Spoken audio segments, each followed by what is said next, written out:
ચૈતર વસાવાના ખાસ ગણાતા ચૈતર વસાવાના જમણા હાથ તરીકે ઓળખાતા દેવેન્દ્ર વસાવા હવે બગાવત કરવા જઈ રહ્યા છે। જી હા, ચૈતર વસાવા હાલ ગાંધીનગરમાં છે, પરંતુ આવતીકાલે ગાંધીનગરમાં મોટો ધડાકો થવાનો છે। કેમ કે દેવેન્દ્ર વસાવા ભારતીય જનતા પાર્ટીમાં જોડાઈ શકે છે। અમારા વિશ્વાસુ સૂત્ર જણાવી રહ્યા છે કે ગૃહમંત્રીના હસ્તે તેઓ ભારતીય જનતા પાર્ટીમાં જોડાવાના છે અને તેના જ કારણે રાજકારણ ગરમાયું છે। શું સમગ્ર મામલો છે, વિગતે વાત કરીએ।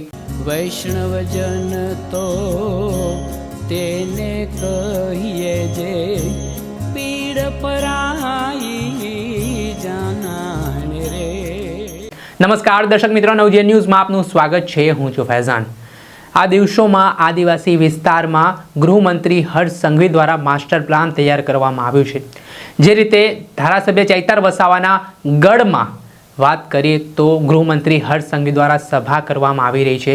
આદિવાસી પટ્ટાઓમાં તેઓ સભા કરીને આદિવાસી સમાજને રીઝવવાના પ્રયાસો પણ કરી રહ્યા છે અને આગામી જિલ્લા પંચાયત અને તાલુકા પંચાયતની ચૂંટણીઓ પણ થવાની છે, ત્યારબાદ વિધાનસભાની ચૂંટણીઓ પણ આવવાની છે। ત્યારે આ ચૂંટણીઓમાં કેવી રીતે ચૈતર વસાવાના ગઢમાં ગાબડું પાડવું, કેવી રીતે આમ આદમી પાર્ટીને ત્યાં નબળી પાડવી, તે માટેના પ્રયાસો છે, ઓપરેશન છે, તે શરૂ કરવામાં આવ્યા છે। થોડાક દિવસ પહેલાં આદિવાસી સમાજના દિગ્ગજ નેતાઓને ગૃહમંત્રી હર્ષ સંઘવીએ ડેડિયાપાડામાં ચૈતર વસાવાના ગઢમાં પોતાની પાર્ટીમાં જોડ્યા હતા।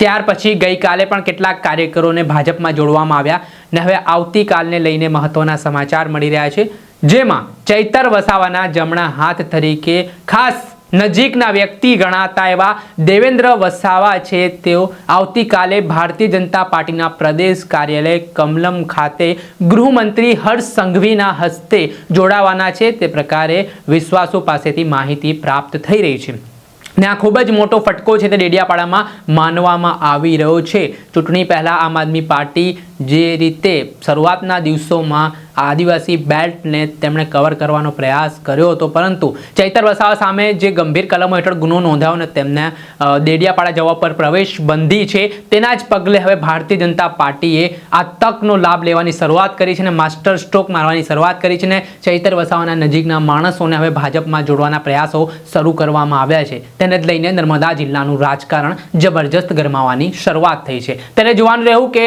આવતીકાલે કમલમ ખાતે ગૃહમંત્રીના હસ્તે દેવેન્દ્ર વસાવા જોડાવ્યા બાદ શું મોટા ઘટસ્ફોટો કરે છે। દર્શક મિત્રો, આવા જ નવા વિડીયો સાથે આપણે માહિતગાર કરતા રહીશું, આવી રાજકારણથી જોડાયેલી સ્ટોરી આપના સુધી પહોંચાડતા રહીશું, એટલે નવજીવન ન્યૂઝ જોતા રહો।